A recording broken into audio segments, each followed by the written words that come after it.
Hello everyone, welcome back on the Healthy Track. I am sure you must be very healthy and happy and fit as we are celebrating as a nutrition week, first week of September. So today's topic is pregnancy and nutrition as well as lactations and nutrition.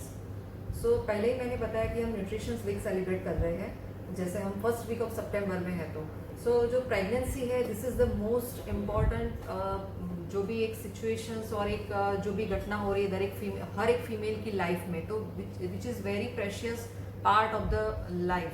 तो उसको कैसे proper way में nutritions के साथ किया जाए और एक प्रेग्नेंट लेडी को क्या क्या ध्यान रखना पड़ता है उसके खाने का, क्योंकि बॉडी का पूरा आधार जैसे आपने बोला था और जैसे हर कोई बोल रहा है, हमारा आयुर्वेदा बोल रहा है, हमारे एंसेस्टर्स बोल रहे हैं कि जैसे हम खाते हैं जैसे वैसे हम बनते हैं। तो पूरा बेबी बन रहा है एक लेडी के अंदर, तो उसको खाने पीने में क्या ध्यान रखना चाहिए और न्यूट्रिशंस का क्या रोल होता है। जैसे आपने बहुत अच्छे से बताया कि it's very very important and you are what you eat, that's what we say. And pregnancy इसलिए ज़्यादा इम्पॉर्टेंट है बिकॉज बेबी का पूरा structure, so I always tell my patients के बिल्डिंग का बेस जो बनता है वो जितना इम्पोर्टेंट है कोई एक ह्यूमन लाइफ के लिए वो बेस बहुत इम्पोर्टेंट है जो ये ड्यूरिंग 9 months हो रहा है। इसलिए प्रेगनेंसी एंड फूड को काफी अच्छे से कोरिलेट किया जाता है। एवरीवन नोज कि रिक्वायरमेंट खाने की बहुत ज्यादा बढ़ रही है, but somewhere there is a gap. क्या खाना है, किस प्रोपोर्शन में खाना है, कौन सी चीजों का इम्पोर्टेंस बढ़ रहा है वो कोई नहीं समझता। अवेयरनेस और नॉलेज नहीं है। Right, it's just eating. Pregnancy is all about frequent eating, nibbling rather. Urban population में तो यही देखा जाता है कि फीमेल्स हर थोड़ी थोड़ी देर में कुछ ना कुछ खाती रहती है कि हमारे बच्चे को growth and development. Overall doctor ऐसा होता है कि प्रेगनेंसी में हर किसी को यही पता होता है कि उसकी एपेटाइट बढ़ गई है, हमको ज्यादा खाना है, भूखा नहीं रहना है, एवरी स्मॉल इंटरवल में खाते रहना है। बट क्या खाना है, how to eat, why eat and what kind of food we should eat, उसकी I think lack of awareness और लैक ऑफ नॉलेज है। So my first question is कि प्रेगनेंसी में कैसे फूड होना चाहिए और प्रेगनेंसी में एज वी नो कि 3 ट्राइमेस्टर होते हैं, फर्स्ट, सेकंड और थर्ड। तो हर एक प्रेग्नेंट लेडी को ऑन एन एवरेज कितने किलो कैलोरी की जरूरत पड़ती है और कौन कौन से इंपॉर्टेंट न्यूट्रिएंट उसके डाइट में होने चाहिए। श्योर। सो फर्स्ट ट्राइमेस्टर जो होता है पहले 3 महीने में कैलोरीफिकेशन वैल्यू +1 भी नहीं बढ़ रही है। पहले फीमेल के बॉडी की जो रिक्वायरमेंट थी 1800 के आसपास किलो कैलोरीज की, वो सेम ही रहती है फॉर फर्स्ट 3 months। सो यहाँ पे किलो कैलोरी वाइज हमें बिल्कुल बढ़ाने की जरूरत नहीं है। बट क्योंकि इस 3 महीने में सारे ऑर्गन्स डेवलप हो रहे हैं तो यहाँ पे मोर रिक्वायरमेंट है विटामिन, मिनरल्स एंड प्रोटीन की। बट हमारा जो खाना होता है that is a load of carbohydrates and fat. शुरू से ही हम लोग शीरा एंड लाइक अनाज एंड फिर घी और दूध उस पे ज्यादा फोकस करते हैं।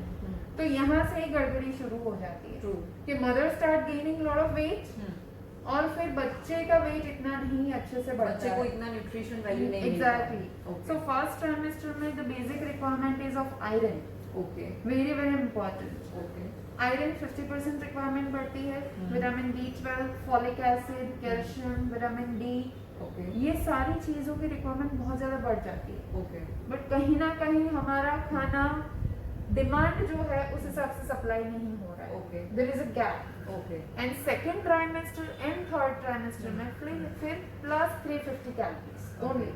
तो जैसे आपने बोला कि फर्स्ट ट्राइमेस्टर में आयरन है, विटामिन डी है, फॉलिक एसिड है, कैल्शियम है, उसकी डिमांड बढ़ती है। तो कैसे मतलब कौन सा फूड लेना चाहिए जो इन सब चीज़ों को सप्लीमेंट करे। श्योर। सो बैलेंस करना बहुत जरूरी है। स्पेसिफिकेशंस हर एक लेडी के मुताबिक होते हैं, जैसे कोई लेडी ओवरवेट है या अंडरवेट है तो हम उस हिसाब से उनका खाना डिजाइन करते हैं।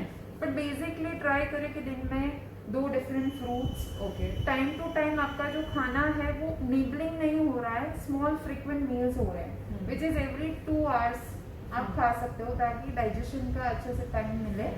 ब्रेकफास्ट, लंच और डिनर आपका थोड़ा फ्रेश हो, पैकेट फूड ना हो। बहुत इम्पोर्टेंट है। हम स्पेशली गुजराती लोग क्या करते हैं, सुबह खाखरा ममरा यही खा लेते हैं, बिस्किट या टोस्ट या सो प्रेगनेंसी में ऐसे फूड बिल्कुल भी एडवाइजेबल एग्जैक्टली, नहीं। बिकॉज उसमें कैलोरीज ज्यादा है, न्यूट्रिएंट्स नहीं है। हमें चाहिए मोर nutrients, less calories. Okay.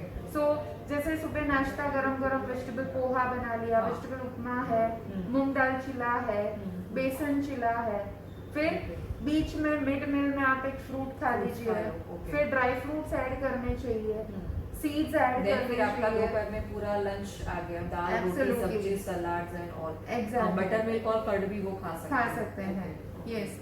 And वापस शाम को अराउंड 4 बजे एक फ्रूट ले लीजिए। Right. फिर makhana, makhana is a very good source of calcium, वो थोड़ा आप ले लीजिए। एंड फिर डिनर आप थोड़ा हल्का रखिए, बिकॉज डाइजेशन थोड़ा डाउन हो जाता है प्रेगनेंसी में। बहुत गैस, एसिडिटी, कॉन्स्टिपेशन की कंप्लेंट्स रहती है फीमेल्स को। So breakfast should be the biggest meal of the day and dinner should be the lightest meal of the day. और सेकेंड ट्राइमेस्टर जो होता है 4, 5, 6 मंथ, तो उसमें क्या ध्यान रखना चाहिए और उसमें कौन कौन से न्यूट्रिएंट्स की वैल्यू ज्यादा जरूरत होती है? प्रोटीन के सोर्सेज बहुत बढ़ाने की जरूरत होती है। Plus 23 grams of protein every day requirement बढ़ जाती है। ओके। नॉर्मल एवरेज से plus 23 grams. So we all know कि वेजिटेरियन सोर्सेज में पल्सेस, दाल, फिर मिल्क एंड मिल्क प्रोडक्ट्स, फिर हमारे पीनट्स, फिर डिफरेंट सीड्स है। यस, ये सारी चीजें they are very high in protein, right? We don't have to become vegetarian to get the good source of protein. So we have enough source of protein. It's just हम लोग ऐसा हमारी थाली में सजाते नहीं। एंड कहीं ना कहीं प्रोटीन की डेफिशिएंसी की वजह से ही जो फीमेल्स की कंप्लेन होती है एडेमा, उनको जो स्वेलिंग आ जाती है 5वें 6ठे महीने से, it's because of the protein deficiency. So वो ना हो, वो बहुत इम्पोर्टेंट है। यूजुअली ये मिथ है कि प्रेगनेंसी में तो सूजन आती ही है। Ideally it is not such. Okay. So pregnancy में जैसे डॉक्टर ने बताया कि पहले जैसे ब्रेकफास्ट, आपका जो भी नाश्ता है सुबह का ब्रेकफास्ट और लंच के बीच वाला, देन आप दोपहर का थोड़ा नाश्ता हल्का, देन आपका डिनर, लाइट डिनर वैसे करिए। वैसे तो करना ही है सेकेंड ट्राइमेस्टर में, बट प्रोटीन के इंटेक 23 ग्राम जितनी आपको बढ़ानी है पर डे की, right? And what about the last trimester? Last trimester में I think almost every lady, आप भी मदर हो, मैं भी मदर हूँ, so we have like feel that हमको वो पता है वो जो स्टेज है, तो all are not comfortable with the postural, ज्यादा खाया नहीं जाता है, गैस्ट्रिक का इश्यूज ज्यादा रहता है, सो और वेट भी बहुत सारा बड़ा होता है, तो डाइजेशन के इश्यूज भी बहुत रहते हैं। तो वैसे क्या खाना चाहिए कि जो पचने में हल्का हो और कैरी कर पाए इजीली? सो बेसिकली प्रेगनेंसी को आपने फर्स्ट ट्राइमेस्टर से कैसे कैरी किया है ना, वैसे ही आपका थर्ड ट्राइमेस्टर रहेगा। ओके। अगर फर्स्ट 6 मंथ्स में कुछ भी रैंडम खा लिया कि मुझे स्वीट क्रेविंग हुई और मैंने चॉकलेट, आइसक्रीम या पेस्ट्री उठाई है, so by the end of like 7th month तो लेडी का वजन ऑलरेडी 12-15 किलो बढ़ गया होगा। तो फिर वो थर्ड ट्राइमेस्टर है ना बहुत ज्यादा आपको प्रॉब्लम देगा। बट अगर आपने फर्स्ट 6 मंथ्स अच्छे से संभाला है, राइट, तो फिर थर्ड ट्राइमेस्टर में ही सबसे ज्यादा वेट गेन होता है। It is the fastest growth and development of the baby. तो वहां पे आपका अच्छे से वजन बढ़ना चाहिए बेबी का, right? So gastric issues, I would just like to tell viewers कि अगर आपको ड्यूरिंग प्रेगनेंसी गैस्ट्रिक इश्यूज हैं, you should consult a nutritionist. मैंने बहुत सारे फीमेल्स देखे, दे स्टार्ट टेकिंग कॉन्स्टिपेशन की दवाइयाँ, गैस की दवाइयाँ, एसिडिटी की दवाइयाँ। जरूरत नहीं है, हर चीज की दवाई नहीं होती है। कहीं ना कहीं आपके फूड ऐसे जा रहे हैं जो आप उस टाइम पे नहीं डाइजेस्ट कर पा रहे। So consult the nutritionist when you are struggling with this. बाकी आपका उस टाइम पे वजन डेफिनेटली बढ़ेगा। तो पोस्चर जैसे पिलो के ऊपर पाँव रखने का बोलते हैं, उनको थोड़ा स्ट्रेट पोस्चर रखना चाहिए, पैर ऐसे टांग के ना बैठे, यस, लंबे समय तक नहीं बैठे। एंड पोस्चर बहुत मैटर करता है, लोअर बैक पेन इसलिए होता है। थोड़ा एक्टिविटी कीजिए, प्राणायाम, मेडिटेशन बहुत इम्पोर्टेंट है। सो सिर्फ खाना इम्पोर्टेंट नहीं है, लाइफस्टाइल इम्पोर्टेंट है ड्यूरिंग प्रेगनेंसी। एंड डेफिनेटली यहाँ पे तो हाई कैलोरी की रिक्वायरमेंट थोड़ी बढ़ जाती है थर्ड ट्राइमेस्टर में। सो वी गिव अकॉर्डिंगली, कि जिसकी जितनी जरूरत है उस हिसाब से उनका फिर मील प्लान करते हैं। ओके। जैसे आपने कैलोरी बोला, तो ऐसा कोई पर्टिकुलर लाइक कैलकुलेशंस है कि प्रेग्नेंट लेडी को इतनी किलो कैलोरी की जरूरत पड़ती है या ऐसा कोई? So it's only +350।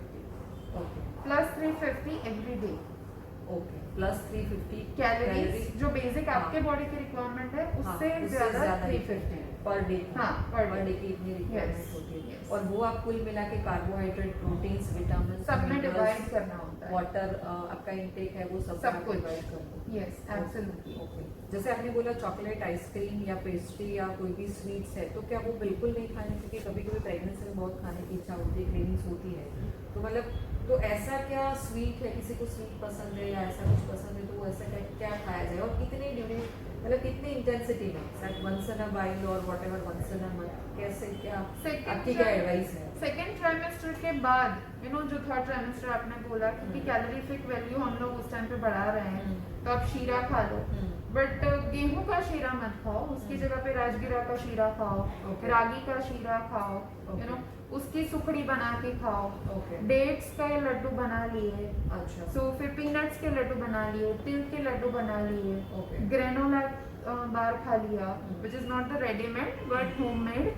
तो बहुत सारे अच्छे अच्छे जैसे मैं pumpkin barfi is my favourite, तो पंपकिन की सीजन अभी है एंड पंपकिन को हम लोग गुड़ में, जैसे हम लोग दूधी का हलवा बनाते हैं वैसे ही पंपकिन की बर्फी बनती है। So there are always an alternatives. Okay, आपको अगर स्वीट खाने का मन हो रहा है दैट डजंट मीन कि you go for random sweets okay, जहाँ पे शुगर लोड ज्यादा है, फूड कलर्स है, केमिकल्स है, सो ड्यूरिंग प्रेगनेंसी प्रिजर्वेटिव से बचें। okay. So in short, you just advise a homemade, Absolutely. natural and fresh and completely healthy food throughout the pregnancy. Ideally ma'am nutrition है ना वो homemade खाने में ही मिलता है। Okay. When we True. are seeking for outside, it will not happen. जैसे हमने पहले ही बोला कि हम आज प्रेगनेंसी एंड न्यूट्रिशन के बारे में बात करेंगे, तो क्या खाए क्या ना खाए वो तो आपने सुपर भी बता दिया प्रेगनेंसी में, और अदरवाइज ड्यूरिंग प्रेगनेंसी डाइजेशन के और भी कोई इश्यूज होते हैं तो you can consult your gynaecologist as well as nutrition expert, Absolutely. Right. And what about the lactations, काफ़ी मतलब आफ्टर प्रेगनेंसी में जब लैक्टेशन ब्रेस्ट फीडिंग का पीरियड शुरू होता है, तो जो वो लाइक 6 to 12 मंथ्स का जो आइडियली पीरियड है, आइडियली पीडियाट्रिशियंस तो बोलते हैं कि अराउंड 1.5 ईयर तक आप बच्चे को ब्रेस्ट फीड कराए, विच इज़ द आइडियल जो पीरियड है आपका ब्रेस्ट फीडिंग का, इतना तो होना ही चाहिए for the healthy baby and healthy mother. तो लैक्टेशंस का जो भी पीरियड है वो प्रॉपर जाए और प्रॉपर लैक्टेशंस प्रॉपर मदर को प्रॉपर मिल्क आए, तो उसके लिए क्या क्या चीज़ों का ध्यान रखना See, है? आइडियली प्रेगनेंसी से भी ज्यादा डिमांडिंग फेज है ना लैक्टेशन है। यहाँ पे किलो कैलोरीज की रिक्वायरमेंट प्लस 500 है। ओके, पर डे की? Yes. Okay, And 25 grams protein plus Each day. every day. Okay, Yes. जो 23 का प्रेगनेंसी में अभी वो 25 है, ओके, क्योंकि जितनी बार ब्रेस्ट फीडिंग करवाती है मदर उतनी कैलोरीज ज्यादा कंज्यूम होती है। ओके। और उसमें भी मतलब कौन कौन से फूड आप एडवाइस करोगे कि जो ब्रेस्ट मिल्क को एनहांस करने में मदद करते हैं, तो ऐसे कौन कौन से हमारे नेचुरल और लोकल फूड है जो हर एक लैक्टेटिंग मदर को खाने चाहिए? Sure, ragi, rajgira, soybean, methi, coconut, okay, make sure fruits, vegetables are there, nuts, seeds, milk and milk products, okay, ये सारी चीजें होनी चाहिए। यूजुअली हमारे ट्रेडिशन में जिस हिसाब से आजकल लोग कर रहे हैं थोड़ा अपसाइड डाउन, पूरे दिन अनाज ही खाते थे, तो उसमें सारे न्यूट्रिएंट्स नहीं मिलते और कहीं ना कहीं बेबी का ग्रोथ एंड डेवलपमेंट वहाँ पे भी बटर एंड ऑयल को इतना फोकस मत करो, yes, पर ये सारी absolutely. चीज जो आपने बताई कि मेथी है, रागी है, राजगरा है, कोकोनट है, Yes. तो डेट्स है, फ्रूट्स है, फ्रेश फ्रूट्स है, Absolutely. वाटर इनटेक है, वो आप मिल्क एंड मिल्क प्रोडक्ट्स है, वो ब्रेस्ट मिल्क को एनहांस एंड आयुर्वेदा में शतावरी पाउडर को बहुत ज्यादा even doctors have recommended, gynaecologist ने उससे ब्रेस्ट मिल्क बहुत अच्छा आता है, तो तो वो भी शतावरी वो ले पाउडर सकते मिल्क हैं। के साथ ले सकते हैं। एब्सोल्युटली। ओके, ओके, सो लैक्टेटिंग मदर को और कोई लाइक फूड है तो उसको भी आउटसाइड का फूड अवॉइड करना चाहिए, I एब्सोल्युटली। guess. और उसमें भी मैडम थोड़े माइलस्टोन्स होते हैं ओके, कि डिपेंडिंग अपॉन कि आपका सीजरियन हुआ है या फिर नेचुरल डिलीवरी है, उस Okay. हिसाब से फिर महीने के बाद क्या लेना है, सेकेंड मंथ में क्या लेना है। Some females then they are looking for weight loss, so weight loss आप 3 मंथ्स के बाद ऑप्ट कर सकते हो, बट वेट लॉस डाइटिंग से नहीं, जहाँ पे ध्यान रखना पड़ता है कि लैक्टेशन आप क्योंकि आपका चालू है तो बेबी को अच्छे से न्यूट्रिएंट्स मिल जाए and this is the ideal time to lose weight. So और पहले का जो 6 मंथ है तो वो ideally baby only breast feed पे होता है Absolutely. According to the doctors and according to the जो जैसे सबको पता है।